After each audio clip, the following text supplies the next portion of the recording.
What's up everybody, welcome to Slugafist TV.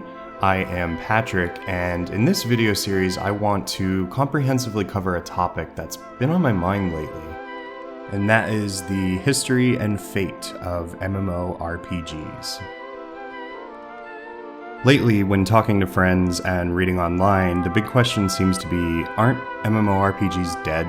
Is there any hope left for the genre? I want to go through the history of the genre in the frame of my own personal experiences and contextualize them against the big picture of the industry. The following is entirely my own opinion. I don't work in the game industry in any capacity. I'm just simply a fan of the genre and a hobbyist game designer. So if any of this sounds interesting to you, stick around and enjoy the show. I want to first go through the term MMORPG letter by letter. I know that seems a little bit overkill, but I think there's a bit more depth to it than what you would imagine at face value. Starting with the term massively, I think this technically applies as a descriptor of the next word in the term, multiplayer. When you're playing a massively multiplayer online game, you aren't sitting across from other players at a table, or connected through a local network or LAN. You're playing the game and interacting with other players on a massive scale, both geographically and in quantity.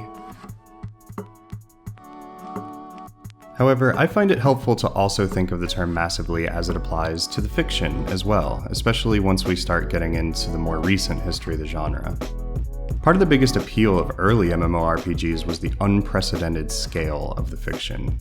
You're no longer constrained to playing a game with only a few other players on small, restrictive maps like GoldenEye for the Nintendo 64, for example. You were exploring a brand new world with thousands of other players. You were building an etiquette and a society with other people that you couldn't see. I feel like I'm getting a little bit ahead of myself, but I do feel like this is an important point to understand. The next term is multiplayer, meaning that you're playing the game with others, both in the sense that you're interacting directly with other players as well as interacting with the game alongside other players. Online. Simply, you must connect to the internet in order to play the game.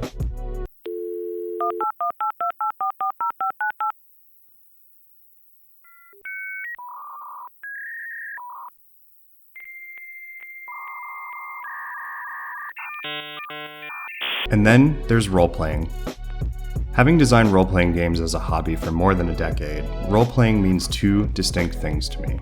First, there's the obvious aspect. You're assuming a new role, usually the role of a character in a fantasy world. You create this character and you control his or her fate. In video games, this is sometimes known as an avatar, or a cartoon, which is typically shortened to toon. But I believe there's another thing that the term role-playing describes. This gets into the final term of MMORPG just a little bit, but I feel like it's important to understand here as well. Role-playing, in my opinion, inherently implies the use of a role-playing system. To play a role in these types of games, we typically employ a system that quantifies certain things about the character. His or her attributes, how well they perform skills, and any advantages and disadvantages they may have. And probably most importantly, how well they perform in combat against other characters in the world.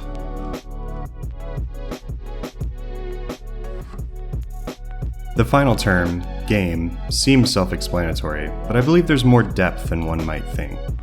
In game design, there's a concept called GNS theory, where a designer will develop his or her product, usually a game, toward a few different player agendas. The gaming agenda, the narrating agenda, and the simulating agenda. Most games, especially role-playing games, are designed with aspects from all three agendas in mind, but will focus on one or two maximum. Whether or not it was meant to, I think things make a lot more sense if we apply this theory to the G in MMORPG. At the end of the day, we use this software to play a game, as per the gaming agenda. Yes, we will tell a story, as per the narrating agenda, and we will simulate the life of a character as per the simulating agenda, but ultimately, we are gaming. We are competing against the environment developed by the designers under the rules set out by the system they have designed. Without this core aspect, we are looking at an entirely different product and an entirely different experience. So that's my comprehensive breakdown of the term MMORPG. But now I want to ask, where did this idea come from? How did MMORPGs come to be what they are today? How did this unbelievably specific idea form in the cosmos? Luckily, like all paradigms, there's a history we can examine, and like all histories, they are easy to digest and understand in the form of ages.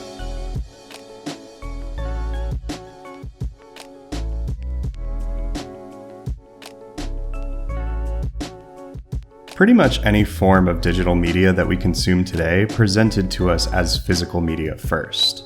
Before Wikipedia, for example, there were encyclopedias.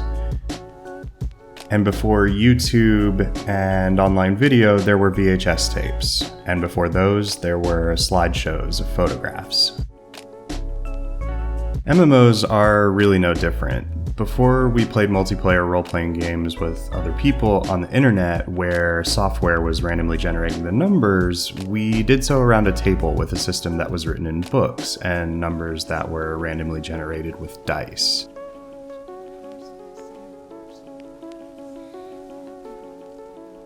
You can make the argument that there were war games before it, but for the purposes of this video and the purposes of your further research, Dungeons & Dragons was the first pen and paper tabletop role-playing game, and it has a long history.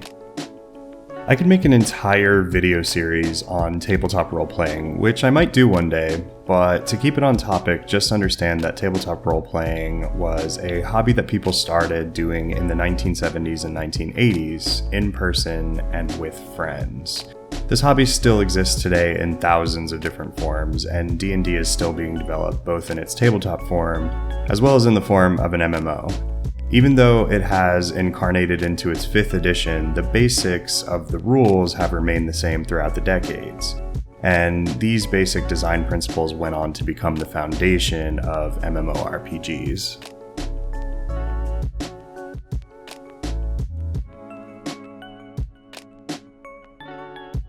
In the late 1990s, we started to see the first 3D MMORPGs. And I clarify 3D because there were MUDs, or multi-user dungeons, before them. MUDs were, in so many words, text-based MMOs. Put simply, I was too young to have experienced MUDs firsthand, and there is very little accessible information about them for me to put them in their own section. But with the internet becoming more of an everyday utility, the MMORPG genre of computer games started to become more accessible. Now, instead of the massively multiplayer experience being confined to the obscurity of multi-user dungeons, you were seeing commercials for MMOs on TV. Everquest, it's quite an unusual game. It's a great title. Knowing that you're playing with a bunch of other people all over the world because it's global, and that is intriguing to me. You get to choose what kind of character you want to be, or where you want to go, or who you want to marry, or you get to make up your own story. You can meet people. Chronologically, it began with Ultima Online, released in 1997. It was point and click and barely had graphics, but it was still considered a graphical MMORPG. Soon after that came Dark Age of Camelot and Everquest.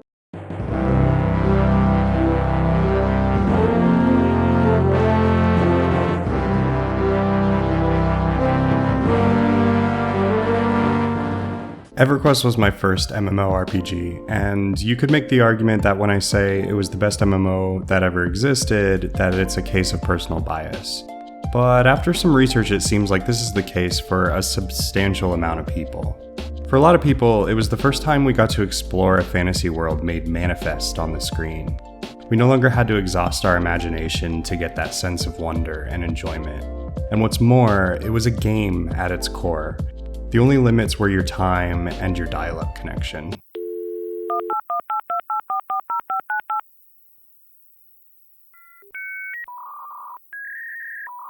Because it was a new endeavor, something the world had never seen, and the designers of the game were building off of hobbies with self-reliant and closely kept foundations, Everquest had a very high barrier for entry if you compare it against contemporary MMOs. It forced you to learn the world for yourself by reading the game manual. Holy shit, remember when games came with manuals? or by learning from more seasoned players, or by simple trial and error. It didn't hold your hand through its content, and with the lack of modern conveniences came an unparalleled sense of reward. I don't know about anyone else that played, but as a 12-year-old kid working tirelessly on summer breaks to level up or camp out some mob to get some piece of rare gear, it gave me a sense of accomplishment that no MMO since has been able to replicate. I get that some people might see the time sinks and other quirks as arbitrary inconveniences due to the youth of PC gaming and nothing more, but it's undeniable that Everquest had something special. It could have been the rewarding experience of playing it, or the satisfaction of the wanderlust as you travel to new areas of the world you hadn't seen yet, or the society building that goes along with playing a game so challenging that you're basically required to enlist the help of others in the same situation as you. Whether it was one thing or many, EverQuest definitely had something that modern MMOs don't. One thing keeps repeating through my mind. Sometimes what we evade for convenience ends up being what made it fulfilling.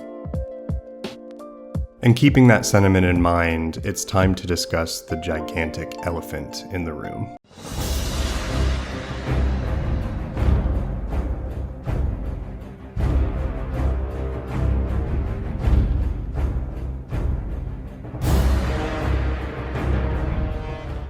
I genuinely struggled with where among the ages to put classic World of Warcraft. I decided that it belonged in the age of stagnation because, despite it being a fantastic game in its vanilla form, it truly did usher in the carbon copy theme park feeling that MMOs would adopt for years to come. I would say that the seeds of this were planted in vanilla, but really started to sprout in the Burning Crusade expansion. When World of Warcraft was first released, it was everything veterans of games like EverQuest could ever hope for. Blizzard, the studio that designed and developed WoW, managed to alter some game systems for convenience without completely abandoning the design principles that made games like EverQuest so fun. At this time, even EverQuest itself was starting to abandon some of those principles. Blizzard created a massive world building upon lore that they had already established in earlier titles, and did so in a manner that felt fresh and accessible. I'm going to break off for a moment and briefly talk about the concept of accessibility. I think it's safe to say that, in general, accessibility in MMOs is a good thing. But it's a thing that perhaps requires more attention and management in this format of game. Access breeds community, and community is an MMO's food. Without it, it starves and dies. But I think the overlooked point is that feeding it too much can be equally as fatal. One of the critical mistakes that occurred in the further development of World of Warcraft was, in my opinion, sacrificing too much of the spirit of the game for the accessibility to create a bigger and bigger audience. It's sort of a diminishing return. As new people are drawn in by convenience and ease of access, veterans leave because all of their time and effort were for naught, or the game itself becomes unappealing to them. I'll discuss this in greater detail later, but I believe there's a fine line between practical accessibility and dumbing down the uniquely positive aspects of a game. In the age of stagnation, a trend began that was dangerous for the health of the MMO genre. Suddenly, several times a year, games were being released that were arguably just World of Warcraft, but reskinned. Games like Warhammer Online, Lord of the Rings Online, Age of Conan, and so on. Basically, if there was an existing intellectual property, some studio was trying to make an MMO, using WoW's template. It wasn't so much that these games were exactly like World of Warcraft in every single way, but more so that the studios were desperately trying to mimic WoW's success, and this mimicry ultimately became the template for what an MMO is, what it means to be an MMORPG. There wasn't anything inherently bad about any of these games. In fact, I was personally heavily invested in Age of Conan, until Funcom ruined World PvP. It's just that innovation in the genre stagnated, as things do when the motivation becomes unbridled success rather than passion. This is why I view this era as the age of stagnation. Not necessarily good, not necessarily bad, just the same thing. Over and over again, ad nauseum.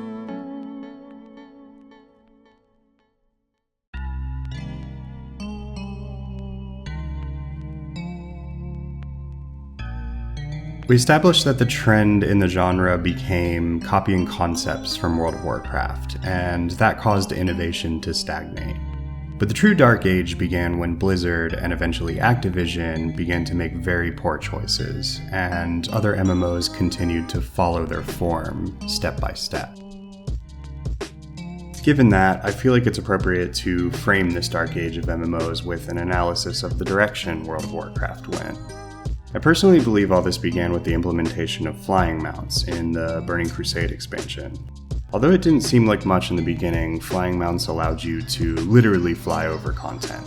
It was no longer necessary to explore or engage with the world, and the only organic path was for it to get worse and worse. And now, with other studios still trying to capitalize on the success of World of Warcraft, flying mounts and other methods of fast travel became the norm in MMOs. Then came the Dungeon Finder. Now, not only are you exempt from exploration of the world you're in, but you don't have to travel at all, or even interact with other players. The system will match you with the exact players you need and teleport you exactly where you need to go so you can slaughter in silence. Remember what I was saying about Everquest, about wanderlust and building a society? With Dungeon Finder, those things disappeared. Finally, the garrisons. Now, in addition to the other things I've already mentioned, computer-controlled NPCs were playing the game for you. It went like this. First, you no longer explored the game. Then, you no longer talked to anyone in the game. And finally, you no longer played the game. And at the very end of this dark age of MMOs, the recent history where we are now, with microtransactions and cash shops rampaging through the MMORPG genre, a lot of times you have to pay extra to not play the game. Now, don't get me wrong, this isn't to say that there isn't plenty of fun to be had in the dark age of MMOs. I spent a substantial amount of time in the Secret World and played a fair amount of Guild Wars 2. These games are surviving, and some games, such as Elder Scrolls Online, for example, are actually thriving. But can you really call them MMORPGs anymore? I'm genuinely not trying to be a gatekeeper here, but if we go back to the beginning of this video where I broke down the term, it definitely raises some questions. Can a world truly be massive if you don't actually have to travel across it? Does the multiplayer experience remain intact if you don't have to talk to anyone? Is it really a role-playing game if NPCs are playing the game for you? I don't believe MMOs built on this precarious, dispassionate foundation are sustainable as MMOs. Maybe they could be called shared world experiences or something of that nature, but I don't think there'll ever be a paradigm shift like EverQuest and Vanilla WoW were. You might be thinking, well, this has to be the end of the line then, right? This lukewarm template is all the genre has left to offer, right? Personally, I don't think so.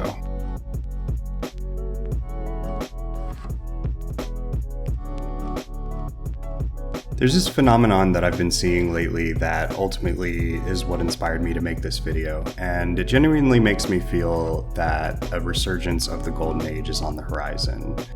There's several studios out there that have discovered that what innovation means in the context of the MMORPG genre is pumping the brakes a little bit and reestablishing some of the basics. There are a few upcoming MMOs that have caught my attention, but none more than Pantheon: Rise of the Fallen. The studio creating this one, Visionary Realms, is helmed by one of the lead designers of the original EverQuest franchise, Brad McQuaid. And if we're to believe the design tenets displayed on the game's website, we are in for a return to everything that made this genre of game special. The challenge, the wanderlust, the risk, the sense of accomplishment, the self-reliance, the community and society building. The foundation is placed for everything, and with crowdfunding and investors, there's not a gigantic publisher driving design decisions. But will all of this be enough? I'm anxious to find out. I wanted to lay out my idea of the different ages of MMOs in this video, and I hope I was able to give you a comprehensive and digestible picture of this history. The reason I wanted to outline it in this way is so that I could talk about the future of the genre in the next part of this series. I want to focus in on Pantheon and do a deep dive into their design principles and discuss what I believe will work, what possibly won't work, and what areas I think need revisiting to truly usher in the renaissance of this beloved genre. I hope you found this look at the history of the MMORPG genre informative and enjoyable, and I hope you'll join me for the next part in the series.